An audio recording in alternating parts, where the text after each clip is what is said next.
हाँ जी, good morning students. अज आप फिफ्थ चैप्टर करना अकाउंटेंसी का accounting for goods and services tax. इसनों असीं GST भी कहते हैं। मीनिंग है GST का, GST is an indirect tax on the supply of goods and services. एक इनडायरैक्ट टैक्स है जिहड़ा गुड्स एंड सर्विसेज की सप्लाई ते अप्लाई हुंदा है। No distinction is made between the goods and services for levying taxes. ठीक है कि अगर असी GST टैक्स लगाना है तो गुड्स एंड सर्विसेज के कोई डिफरेंस वगैरह डिस्टिंक्शनस वगैरह नहीं रखा जाएगा। GST टैक्स है वो प्रिस्क्राइब रेट्स से ही लगाया जाएगा। जो भी 5 स्लैब्स ने जो GST दिया डिसाइड किए गए हैं वही रेट है, जो मैंशन रेट है वही हर एक गुड्स एंड सर्विसेज से लगेगा according to the rate. Every person is liable to pay GST और इज आउटपुट। हर पर्सन है जो GST पे करेगा आउटपुट पे and get entitled to get input tax. ठीक है, आउटपुट ते वो हर एक पर्सन है कि लाइबल है कि वो अपनी आउटपुट ते टैक्स पे करेगा, तो इनपुट है जो क्रेडिट होएगा for the tax paid on its input. ठीक है, प्रैक्टिकली जो देखिए it is a tax on value added additions only and it is varied from VAT. कि सिर्फ वैल्यू एडिशन से होंगे, असी ये नहीं देखा कि वैल्यू ऐड करने तो बाद कि जो टोटल वैल्यू है उस पर नो कितनी वैल्यू हर एक स्टेज से ऐड हुई है उस पर GST लगेगा। GST के करैक्टरिस्टिक्स की ने एक interact tax GST and interact tax क्यों किया जाता है बिकॉज ये पे तो चाहे सैलर्स के द्वारा जो मैनुफैक्चर के द्वारा गवर्नमेंट को किया जाता है, बट इसका जो बर्डन होंगे कस्टमर से होंगे, मीनस कस्टमर तो कलैक्ट किया जाता है। डेस्टिनेशन बेस्ड होता है, डेस्टिनेशन बेस्ड की based principle is destination based principle is application on GST against the present principle of origin based destination कि कितने स्टार्ट होया है। ठीक है, डेस्टिनेशन वगैरह इहदा ध्यान रखा जाएगा। इस करके देखा जाता है कि जी एक्सपोर्ट्स ने एग्जैम्पटेड होंदियां ने, जी इंपोर्ट्स ने उससे GST अप्लाई होंदा है। ड्यूअल टैक्स सिस्टम है इंडिया के, ड्यूअल टैक्स सिस्टम है मीन सेंट्रल स्टेट जी गवर्नमेंट है वो दोनों इस ते गुड्स एंड सर्विसेज से टैक्स लगाउंदियां ने। ठीक है, जे तो इंट्रा स्टेट है फिर तो स्टेट एंड सेंट्रल गवर्नमेंट दोनों टैक्स लगानी है। जो इंटर स्टेट है तो उस IGST जो लगता है वो सेंट्रल गवर्नमेंट द्वारा अप्लाई होंदा है। Tax paid is not cost भी जो असी जोड़ा GST पे किया जाता वो कोई कॉस्ट नहीं होंगी। ठीक है, rather it is an asset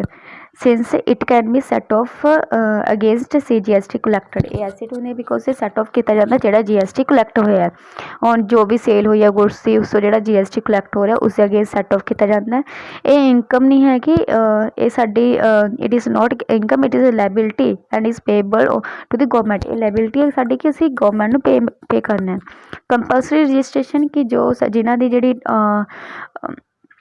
turnover है 20 लाख तो ज़्यादा है, जिन्हें कंपनीज़ की बिजनेस की टर्नओवर 20 लाख तो ज़्यादा उन्होंने ये कंपलसरी है कि अपने आप GST एक्ट 2017 के अंडर अपने आप रजिस्टर करवाओ। ठीक है, यूनिफॉर्मिटी इन टैक्स रेट अक्रॉस स्टेट्स कि हर इक्वल टैक्स रेट है। जो मान लो जिस गुड्स से जे एक स्टेट के 5% टैक्स रेट है तो अदर स्टेट के भी उससे 5% ही टैक्स रेट लगाया जाएगा। एक यूनिफॉर्मिटी लियाती गई है। पहला की होंदा सी different state different rate apply होंदा सी, बट हुण सेम सिमिलर रेट्स ने। कंप्रीहेंसिव टैक्स है, it is a comprehensive indirect tax which is replaced majority of GST and HGST tax. Means पहला कि असी बहुत सारे टैक्सेस लगते सी उन्होंने कंबाइन करके एक GST टैक्स लगाया जाता है। डिफरेंट टैक्स है, ठीक है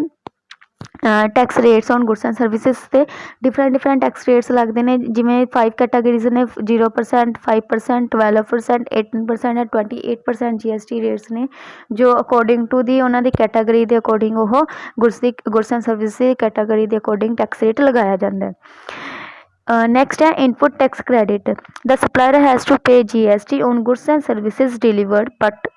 he is entitled to deduct the GST paid at the time of input from the GST collected on the goods and services rendered. The balance of tax is payable by the buyer। कि जो ये है tax है वो settle किया जाता है। ठीक है,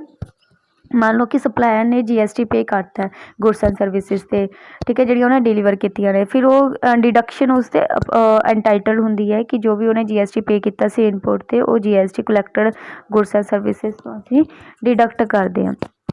नैक्सट अपने करने ने ऑब्जेक्टिव्स एक पॉइंट रह गया नहीं हो गया ऑब्जेक्टिव्स ने objectives of goods and service tax के ऑब्जेक्टिव ने फस्ट है uniformity of tax across all state पहला भी आप डिस्कस किया है कि जो टैक्स रेट ने उन्होंने यूनीफॉर्मिटी आई है कि जो एक स्टेट एक पर्टिकुलर गुड्स एंड सर्विसिज से जो रेट ला रही है टैक्स का वो दूसरे स्टेट्स भी उही लाएंगे मतलब एक नैशनल रेट प्रोवाइड किया गया ईज़ ऑफ डूइंग बिजनेस साढ़े लिए बिजनेस करना ईजी हो जाता क्योंकि पहला की होंदा सी सानू एक ही गुड्स से कई तरह के टैक्स पे करने पैंदे सी हर एक टैक्स लिए सानू रजिस्टर करना पैंदा सीगा जिवें वैट लिए एक्सरसाइज ड्यूटी लिए सेल टैक्स लिए वो हुण जिहड़ी प्रॉब्लम है हुण खत्म हो चुकी है एलिमिनेट कर दी गई है इन्हां सारे टैक्स की जगह ते एक टैक्स जो GST है अप्लाई किया गया है उसके अंडर ही सानू रजिस्टर करवाना पैंदा अपने आप को नैक्सट है अवॉइडेशन ऑफ डुप्लीकेशन ऑफ टैक्स अवॉइडेशन है हुण अवॉइड किया गया डुप्लीकेशन ऑफ टैक्स मान लो कि पहला की हुंदा सीगा कि एक टैक्स जो असी पे कर चुके हैं सेंट्रल एंड स्टेट गवर्नमेंट ने लवा चुके हैं वो एक मान लो गुड्स मैन्युफैक्चर की उससे असी एक्साइज ड्यूटी पे करती ठीक है उस तो बाद जो असी गुड्स ने स्टेट ने उन्होंने गुड्स से वैट लगाता तो एको ही गुड्स से उससे दो तरह के टैक्स या तीन तरह के टैक्स पे किए जा रहे थे हुण वो जी प्रॉब्लम है खत्म की गई है एक पर्टिकुलर गुड्स से एक ही टैक्स GST लगेगा reducing the burden of collecting various taxes पहला गवर्नमेंट पर भी बर्डन होंदा सी कि उन्हें various types of taxes collect करने सीगे तो उन्होंने टैक्स को कलैक्ट करने वेरीअस टाइप ऑफ डिपार्टमेंट्स है जोड़े वो मेनटेन किए जाते थे जिवें tax department sales tax department service tax department excise tax department वगैरह ठीक है तो ये चीज़ से हुण उन्होंने जगह पर एक टैक्स डिपार्टमेंट कलैक्ट किया गया एक डिपार्टमेंट मेनटेन किया गया जो GST कलैक्ट करेगा तो जी प्रोसैस है ऑनलाइन भी होंगी है नैक्सट है providing unbased tax structure unbased tax structure की है कि इस कोई बाइनेस नहीं है कि एक न्यूट्रल टैक्स रेट प्रोवाइड किया गया नैशनल लैवल पर जो अप्लाई होंगे पर्टिकुलर प्रोडक्ट और सर्विसिज से बैटर टैक्स मैनेजमेंट हुई है बिकॉज एक टैक्स ही सानू एक टैक्स डिवाइड होया उसकी मैनेज करना सानू ईजी हो जाएगा कितने सानू इन्ने सारे टैक्स कलैक्ट करने पे करने पैंदे सी उन्होंने मैनेज करना पैंदा सी decrease in the cost of goods इस दे नाल साडी गुड्स की जी कॉस्ट है डिक्रीज हुई है बिकॉज पहला असीं इन्ने सारे टैक्स जो पे करांगे उन्होंने उन्होंने साडे ते सैलर ते जां मैन्युफैक्चर ते उन्होंने टैक्स का बर्डन सी वो की कर देगा उन्होंने सैटल करने लिए वो गुड्स का प्राइस इंक्रीज कर देगा तो इस लिए की होएगा कि जो एक टैक्स लगेगा तो प्राइस भी डिक्रीज होएगा उसका इंप्रूवमेंट इन GDP GST दे नाल जो इंप्रूवमेंट आई है GDP दे विच वो भी इंप्रूवमेंट भी आई है GDP they which improvement the competitiveness of original goods and services and increased tax collection by the government due to the recorded sales will be improved gross domestic products क्योंकि इस दे नाल की होया gross domestic products ਦੇ ਵਿੱਚ improvement आई है attending foreign investments वगैरह हो गया ठीक है कि असी फॉरेन इन्वेस्टमेंट भी अटेंड कर सकते हैं नैक्सट क्लासीफिकेशन ऑफ है गुड्स एंड सर्विसेज टैक्स की 3 types of taxes are there central GST state GST and integrated GST central GST में CGST कहते हैं जो कि स्टेट ਜਿਹੜੇ सेंट्रल एंड स्टेट GST है वो इंट्रा स्टेट ट्रांसैक्शन ਦੇ ਵਿੱਚ ਲਗਾਇਆ ਜਾਂਦਾ ਜਦੋਂ स्टेट ਦੇ विदिन दी स्टेट ट्रांसैक्शन ਹੁੰਦੀਆਂ ਨੇ ਤਾਂ ਉਦੋਂ ਅਸੀਂ CGST एंड SGST कलैक्ट लगाने हैं मान लो जिमें साडा टैक्स रेट 12% है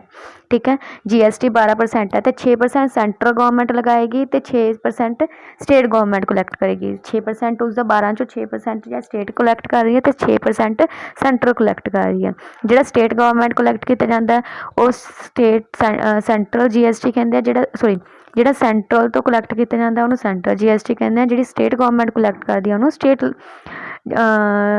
SGST ਕਹਿੰਦੇ ਆ ਤੇ SGST ਨੂੰ ਯੂਨੀਅਨ ਟੈਰੇਸ਼ਰੀ ਟੈਕਸ ਵੀ ਕਿਹਾ ਜਾਂਦਾ ਇੰਟੀਗ੍ਰੇਟਰ ਜਦੋਂ ਇੰਟਰ ਸਟੇਟ ਹੁੰਦੀ ਹੈ ਕਿ ਸਟੇਟ ਤੋਂ ਬਾਹਰ ਅਸੀਂ ਜਦੋਂ ਟੈਕਸ ट्रांसैक्शन करते हैं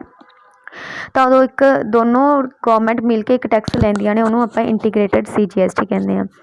ठीक है इंटीग्रेटेड GST कहते हैं अगे टैक्स रेट्स ने 0% जो है वो एसेंशियल आइटम से लगता जिहड़ियां कि मास कंजम्पशन ਲਈ ਹੁੰਦੀਆਂ ने फूड ग्रेन्स लूज वाले सीरियल्स अनब्रांडेड होने चाहिए हनी अनब्रांडेड होना चाहिए वैजीटेबल्स मिल्क्स लस्सी एग्स 5% है जिहड़े कॉमन आइटम्स है जिहड़ियां असीं कॉमनली यूज़ करते हैं सारे जिवें sugar tea coffee vegetable oil pickles